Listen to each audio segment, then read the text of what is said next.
Elle doit un jour prendre le relais de l'opération Barkhane, mais la force européenne de Takuba est déjà mise à rude épreuve.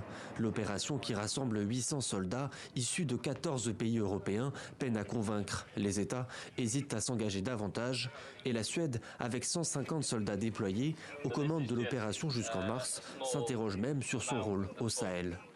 Nous avons déjà décidé que cette année, nous nous retirerons de la force de Takuba. La question est de savoir ce que nous faisons maintenant avec la MINUSMA.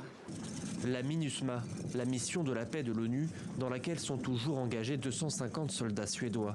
Les raisons de l'inquiétude sont nombreuses. Les relations diplomatiques avec la junte militaire au Mali se détériorent. Et sur le terrain, l'éventualité de la présence des mercenaires russes du groupe Wagner pose problème. S'ils ont un impact de plus en plus fort, il ne sera pas possible pour nous de continuer à déployer un grand nombre de troupes et nous avons été très clairs à ce sujet.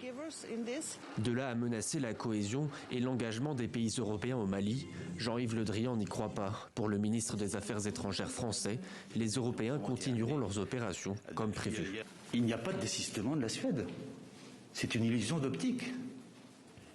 Dans la mesure où il y a un certain nombre de pays qui se sont engagés dans l'opération Takuba, une dizaine, et lorsqu'ils s'engagent dans l'opération Takuba, ces pays membres, dont la Suède, dit « moi je ferai l'opération Takuba de telle date à telle date avec tant d'effectifs ».